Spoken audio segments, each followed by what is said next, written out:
오늘부터 들어갈 용신과 희신이라고 하는 건 이 안에서 한 번 더 뎁스를 만드는 거예요. 그러면 이 동지부터 춘분까지는 무슨 환경?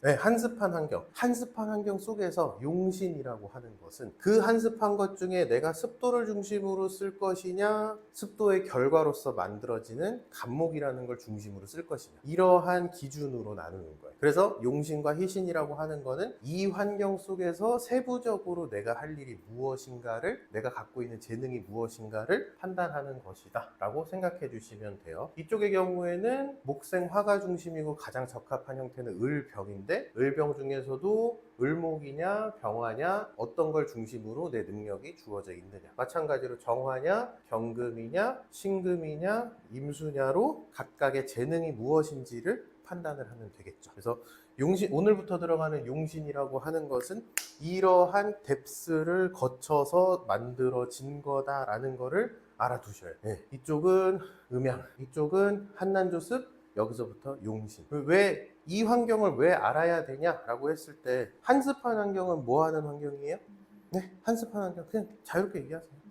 한습은 수생목하는 환경이죠. 네, 그러면 수생목하는 환경은 우리가 학습하다, 배우다 이렇게 얘기를 하잖아요. 근데 학습하는 과정, 이 학습하는 환경 속에서 대체적으로 양의 기운은 좀 더 높은 사람, 명예를 추구하는 형태다라고 얘기를 하는데, 여기에 그러면 사람답게 사는 방법만 배우나요? 네, 여기 수학도 배우고 과학도 배우고 하죠. 그쵸? 그럼 이 환경에서 왜 수학을 가르치고 왜 과학을 가르치는가? 왜냐하면 수학, 과학은 사실 한한 음의 환경이거나 혹은 난조나 한조에 가까운 것의 재능인데, 왜 이 환경에서 그런 것들을 가르치는가? 라는 거를 이제 용신과 희신에서 알아보는 거예요. 내가 이 환경에 태어났지만 주로 쓰는 건 이쪽에 있는 것에 내 재능이다. 그럼 이 환경에서 이러한 재능을 쓴다 라는 걸로 해석을 하면 되죠. 가령 선생님은 6월생인데 경금이 용신이에요 이렇게 되면, 네. 그러면 이쪽에 태어났고 이쪽에 관련된 것들이 천간에 다 있어서 잘 이해가 안 되실 수 있어요. 왜냐하면 아니 태어났더니 그냥 난 쭉 웬만한 커리어를 이어왔어 라고 생각을 하실 경우가 있는데, 저 같은 경우에는 이쪽 환경에 태어났어요. 제가 가르치고 있는 건 사실 을병에 가까운 거거든요. 좀 더 실용적이고 좀 더 삶과 관련되고, 그래서 이쪽 환경에 태어났음에도 불구하고 제가 하고 있는 일은 이쪽에 더 가깝죠. 왜 그런 현상이 일어나는가 라는 거를 뎁스를 통해서 판단을 하는 거죠. 그걸 좀 알아두시면 됩니다. 음양, 한난조습, 용신, 이 단계를 거쳐서 간 것이다. 이 환경 속에 있음에도 불구하고 난조한 환경인데, 가령 뭐 8월 달에 태어난 사람이에요. 그럼 난조한 환경이죠. 근데 과학 윤리를 다루고 있는 분들이 계신다. 과학 윤리 이렇게 되죠. 난조한 환경에서 이쪽 중심에 있는 것들을 쓰게 되면 과학 윤리 같은 것들을 다루게 된다라는 걸 알 수가 있겠죠. 그래서 오늘부터는 이 모든 것들을 찬찬히 아우를 수 있고, 그 중에서도 세부 뎁스로 들어간 거예요. 원래 용신만 알면 가장 간단하다라고 생각할 수도 있지만, 이 용신이라고 하는 것을 알아야 내가 이런 환경에 태어났음에도 불구하고 난조나 한조의 성향을 갖고 있는 이유, 이런 것들이 설명이 되기 때문에 이렇게 가져온 거다라고 생각해 주시면. 자, 오늘 수업은 용신이라고 하는 것에 대해서 얘기를 할 건데, 내가 태어난 환경이 어떻게 되는지를 먼저 판단을 해볼게요. 자, 삶이라고 하는 것, 우리가 살아가는 거는 환경을 골라서 태어나셨나요? 태어났더니 우리 엄마 아빠가 있었고, 우리 엄마 아빠의 경제력과 환경, 직업에 따라서 내가 거기에 영향을 받으면서 살아가는 거잖아요. 교육 수준이라고 하는 것도 사실 그럴 수밖에 없어요. 보편적인 교육이라는 거는 이 세상에서 제도적으로 수립하기 전까지는 보편적 교육을 받기가 어렵고, 둘째로 보편적 교육이라고 하는 제도가 수립되더라도 차별화를 위해서 사교육이라는 열풍이 불기 때문에, 사실상 내가 태어난 환경 속에서 결론적으로는 내 교육 수준과 내 어떤 삶과 사회적 수준이라는 게 결정이 된다라는 거는 누구나 보편적으로 아는 거예요. 그러한 관점에서 봤을 때 태어나 보니 있는 환경 속에서 살아가는 것이 삶이다. 그리고 사람은 환경이라고 하는 것에 영향을 그래서 무조건 받을 수밖에 없다. 우리 진화라고 하는 건 어떤 현상을 말하나요? 진화. 뭔가 변화가 생긴 건데 한층 나아가는 변화가 생긴 거예요. 진화라고 하는 건 원리가 뭔지 아세요? 적자생존. 무슨 뜻일까요? 네, 적자, 생존. 적자 났어. 그거 아니죠. 적합한 놈이 산다 라는 뜻이거든요. 적자생존이라고 하는 게 진화의 가장 큰 기본 원리다. 즉 환경이라고 하는 거에 적합한 놈이 산다라는 뜻이거든요. 그래서 환경이라고 하는 건 생명체의 입장에서 굉장히 중요한 요인이 됩니다. 나의 생존 여부를 결정하는 요인이 되거든요. 그래서 이 환경의 특성에 따라서 내가 잘 살지 못 살지가 결정이 되어 북극곰을 아프리카에 갖다 놓으면 바로 죽겠죠. 네, 너무 더워서 죽을 수밖에 없어요. 털이 너무 많고 지방층이 두꺼운 형태로 진화를 했으니까. 그래서 삶이라고 하는 것, 인간뿐만 아니라 모든 동물은, 그리고 식물도 마찬가지고 지구상에 있는 모든 생명체는 환경이라고 하는 것에 영향을 굉장히 받을 수밖에 없다. 그러면 사람의 삶 속에서 사람이 태어났을 때 환경은 네 가지로 분류를 할 수 있죠. 아까 이렇게 중간에 있었던 한습한 환경, 난습한 환경, 난조한 환경, 한조한 환경, 네 가지로 분류할 수 있다. 어떤 환경에 태어났는가로부터 출발을 하는 거예요. 그 상태에서 삶의 태도는 어떻게 될 것이냐. 내가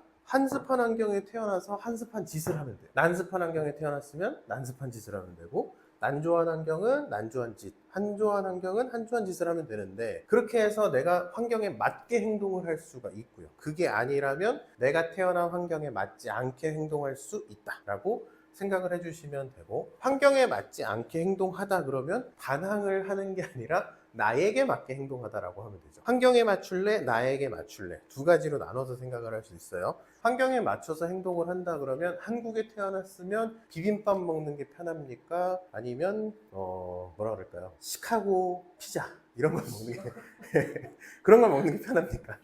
비빔밥 먹는 게 편하죠. 왜냐하면 환경적으로 비빔밥을 만들어 먹는 문화고 그런 게 보편화되어 있으니까. 근데 내가 그냥 피자를 먹고 싶어서 뭐 어디를 그러면 돈을 그만큼 이상 지불을 해야 되고, 피자를 잘 만드는 전문점을 찾아가야 되고, 그런 여러 가지 여건상 안 맞는 활동이 생겨요. 단 그렇게 되면 개인의 충족감, 만족감 이런 것들은 생길 거 아니에요. 그래서 개인 그 환경에 맞지 않게 행동을 한다라고 하는 건 내 개인의 기준에 맞춘다, 환경의 기준에 맞춘다, 이렇게 두 가지 기준 중에서 개인의 기준에 맞추게 된다라고 하는 거고, 그게 결코 나쁜 건 아닙니다. 피자를 먹어도 한국에서는 생존할 수 있어요. 단 좀 더 많은 비용이나 노력이나 시간이라는 것이 별도로 들어가게 될 가능성이 있다. 왜? 환경이라고 하는 것마다 적절한 조치나 적절한 섭취 방식이나 적절한 생존 방식이라고 하는 게 결정이 되어 있기 때문에, 환경에 맞지 않게 행동하면 나만의 길을 스스로 개척을 해야 되니까 조금의 별도의 노력과 시간 투자가 필요하다. 그게 결코 나쁜 건 아니다. 그 방식대로도 생존을 할 수 있다. 고등학교에서 혹은 중학교에서 혹은 초등학교에서 아이들을 가르치는, 청소년을 가르치는 교사임에도 불구하고 누구는 수학을 가르치고 누구는 과학을 가르치고 누구는 인문 교양과 관련된 뭐 도덕이나 윤리 이런 것들을 다 가르치는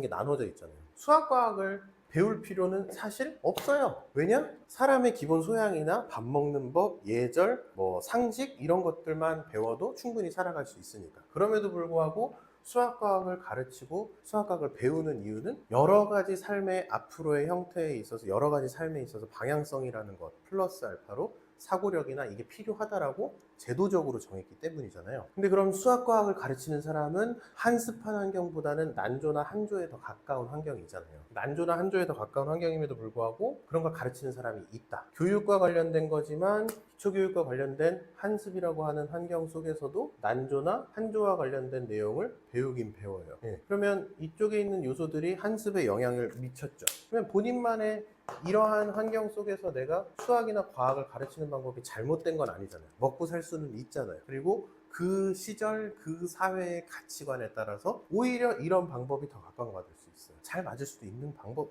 잘 맞을 수도 있다라는 거를 기억을 해 주셔야 됩니다. 자, 그러한 사상과 생각 속에서 출발하는 것이 용신이라는 개념이에요. 사주에서 볼 수 있는 주어진 환경 속에서 내가 사용하면서 살아가는 요소예요. 그래서 한습한 환경 속에서 수학교사면 난조한 요소들을 많이 활용하면서 살아가겠죠. 반대로 난조한 환경 속에서 태어났다라고 하면, 근데 천간에 뭐 개수와 간목이 있다. 그러면 한습한 방식, 한습한 요소들을 난조한 환경 속에서 활용하면서 살아갈 수밖에 없잖아요.